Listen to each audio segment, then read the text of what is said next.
فرض کن یه اتومبیل داری. من دیگه اتومبیل نکشیدم، دیگه توپ بکشم، کشیدنش آسون تر است. سرعت اولیه‌شو من میدم 0. طبق تعریفی که از شتاب داریم توی حرکت جابجایی در ثانیه متوایی در حرکت شتاب ثابت،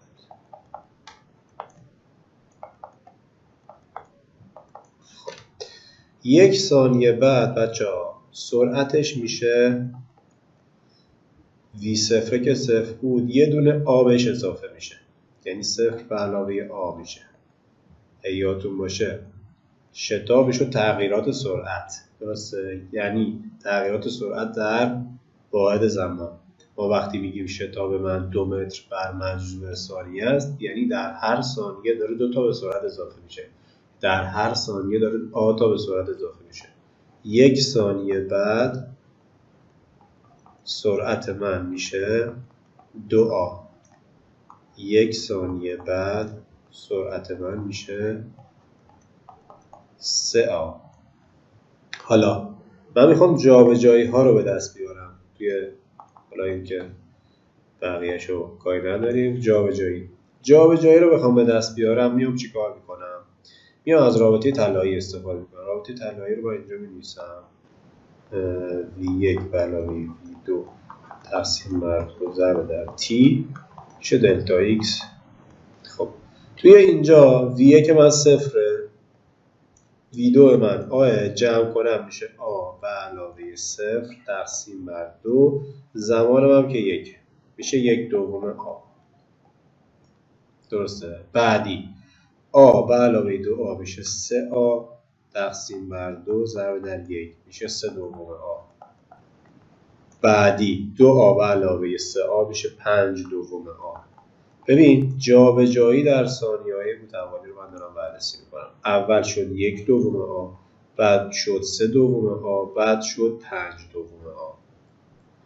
پس میتونم نتیجه بگیرم که از اینجا به اینجا یه دونه آ اضافه شد، از اینجا به اینجا یه دونه آ اضافه شد. پس نکته‌ای که اینجا داریم جابجایی در ثانیه‌های متوالی در حرکت با شتاب ثابت تشکیل تصاعد یا دنباله عددی میدهند که قدر نسبتشون هم آه. این ساده ترین حالتش بود. حالت بعدیش چیه؟ که v0 صفر نباشه بچه‌ها. اینقدر راحت نباشه دیگه، v0 مون صفر نباشه. بیام یه حالت دیگه بررسی میکنم که v0 هم صفر نباشد. خب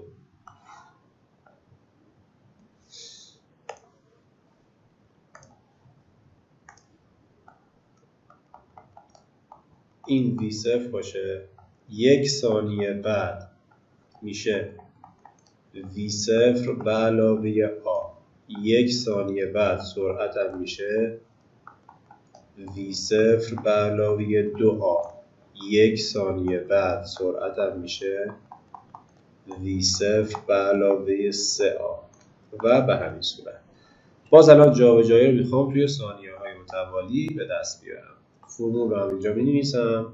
دوباره دلتا x میشه v1 به علاوه v2 تقسیم بر 2 ضرب در تایم. اینجا دلتا x اولیه هم میشه چند؟ میشه v0 به علاوه v0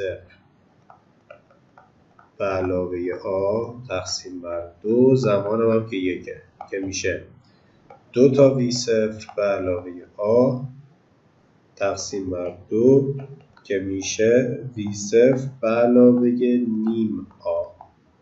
میشه v0 به علاوه نیم آ. توی بعدی اینجا دلتا x رو بخوام حساب کنم میشه v0 به علاوه آ به علاوه v0 به علاوه 2آ تقسیم بر 2 ضرب در زمانم هم که 1. وی صفر بر وی صفر میشه 2 تا وی صفر به علاوه 3 تا آ تقسیم بر 2 میشه وی صفر به علاوه 3 دوم آ میشه وی صفر به علاوه 3 دوم آ. اینجا بخوام حساب کنم دلتا ایکس من میشه وی صفر به علاوه 2آ به علاوه وی صفر به علاوه 3آ تقسیم بر 2 زمان هم که یکه میشه 2 تا وی صفر به علاوه 5آ تقسیم بر 2 که میشه وی صفر به علاوه 5 دوم آ. پس اگه دقت کنم اولی شد وی صفر به علاوه نیم آ، بعدی شد وی صفر به علاوه 1.5 آ، بعدی شد وی صفر به علاوه 2.5 آ و به همین صورت. نکته ای که دو قسمت قبل گفتم اینجا هم صادقه. جابجایی در ثانیه های متوالی در حرکت با شتاب ثابت تشکیل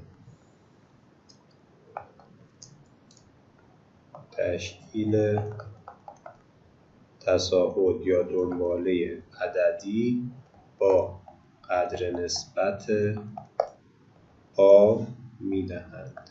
حالا اینم به نظر من حالت کلی نبود چون یک ثانیه داشتم بررسی میکردم. حالا بیاین اصلا تی ثانیه بررسی کنیم. این حالتی که میخوام بررسی کنم یه حالت کلیه که به یه فرمول کلی میرسیم، اما چون میدونیم این فرمول از کجا اومده هیچ وقت این فرمول یادمون نمیره. خب پس من میام چیکار میکنم؟ جابجایی در تی ثانیه های متوالی رو میام بررسی میکنم. اینجا می‌نویسم جابجایی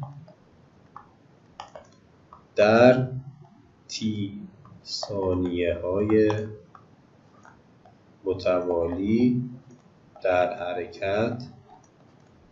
حرکت شتاب ثابت.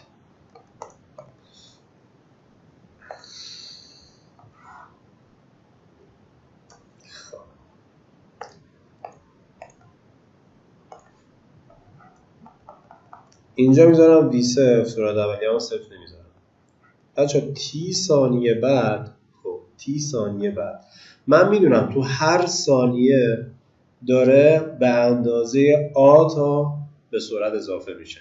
درسته؟ تو هر ثانیه به اندازه آ تا به سرعت اضافه میشه. پس اینجا چون تی ثانیه گذشته یعنی به سرعت اولیه هم تی تا آ گذشته یعنی آتی. پس من میذارم آتی هستم. وی صفر به علاوه آتی. بعد یه دونه تی ثانیه دیگه سرعت من همون سرعت قبلیه، یه دونه آتی دیگه بهش اضافه شده، پس وی صفر به علاوه 2 آتی میشه. یه تی ثانیه بعد سرعت من سرعت قبلیه است که یه دونه آتی بهش اضافه شده، 3 تا آتی و به همین صورت. تا اینجا سوالی نیست؟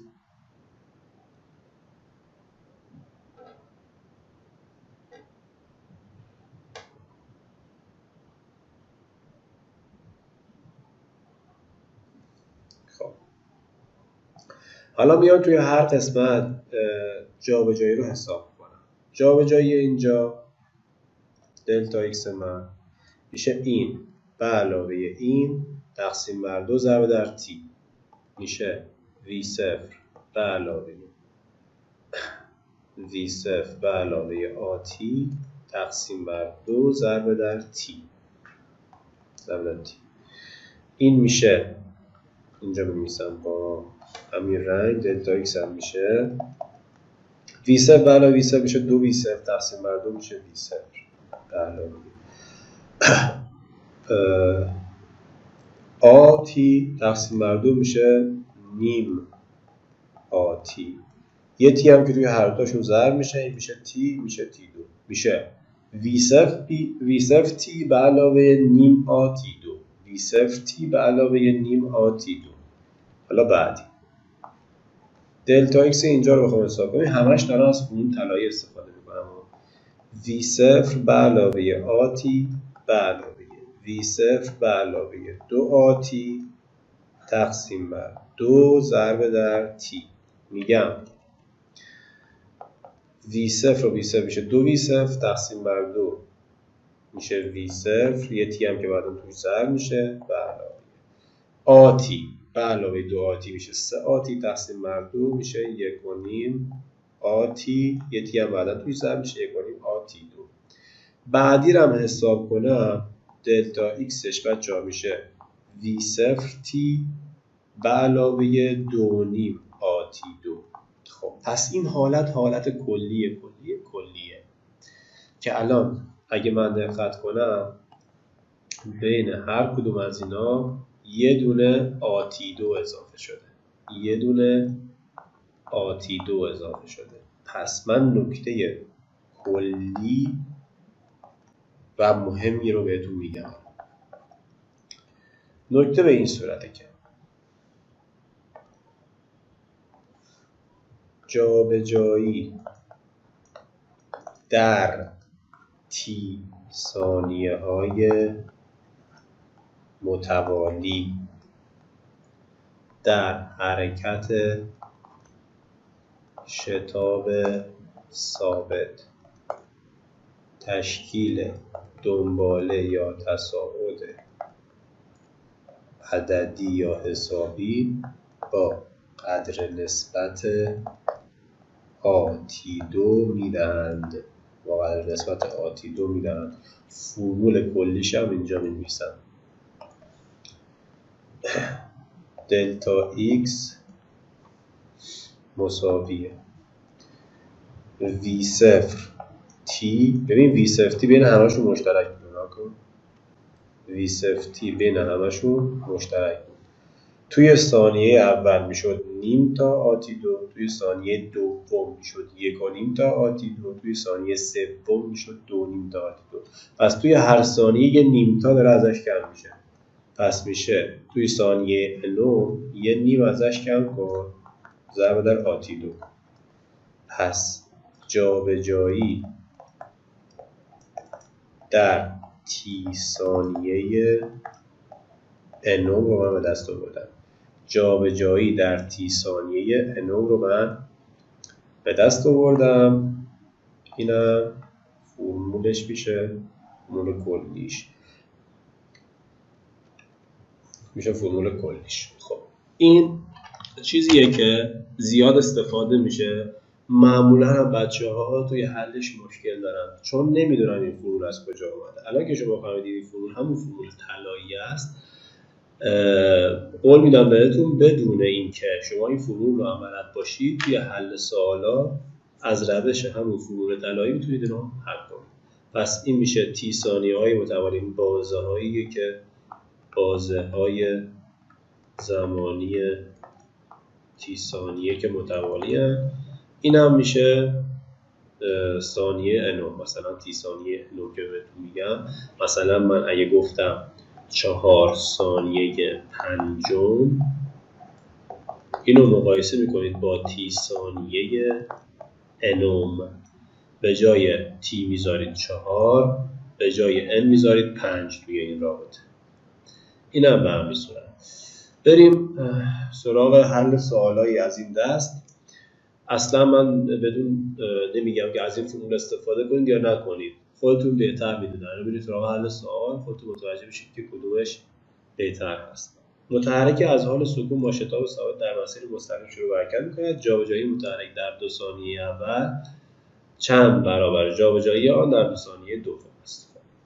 خوبیش میدونید چیه؟ حالت اول سکون بوده، یعنی وی صفر و صفر. میخوای شکل بکشید، از رابطه طلایی استفاده کنید یا اینکه میخواید از فرمول استفاده کنید. من از دوتاش حل میکنم. خب توی 2 ثانیه اول، توی 2 ثانیه 2 تا آبش اضافه میشه به سرعت. توی 2 ثانیه بعدی 2 تا آی دیگه اضافه میشه به سرعت. پس من اگه بخوام حساب کنم که اینجا دلتا ایکس چنده، دلتا ایکس میشه 2a به علاوه 0 تقسیم بر 2 ضرب در 2 که 2 با 2 ساده میشه 2a. اینجا چی؟ میگم دلتا ایکس من میشه 2a به علاوه 4a تقسیم بر 2 ضرب در 2 ثانیه که میشه 6. جابجایی متحرک در ثانیه اول چند برابر جابجایی در ثانیه دوم است. تو ثانیه اول 2a به علاوه 2a به روی 6a رو از من خواسته، چون دلتا ایکس 1 رو به روی دلتا ایکس 2 از من خواسته، میشه 2 ثانیه بچه کنم به 2 ثانیه دوم. آها من اینجا اشتباه کردم، این گفته در ثانیه دوم نه 2 ثانیه دوم. من اینجا یه اشتباهی کردم، در واقع این 1 ثانیه است، اینم 1 ثانیه است. این الان ادیت کنم، این 1 ثانیه این میشه آ، اینم که 1 ثانیه این میشه 2. خب گفته جابجایی در کل 2 ثانیه که اینجا حساب کردم، جابجایی اینو باید بکنم آ به علاوه 2 باید بشه.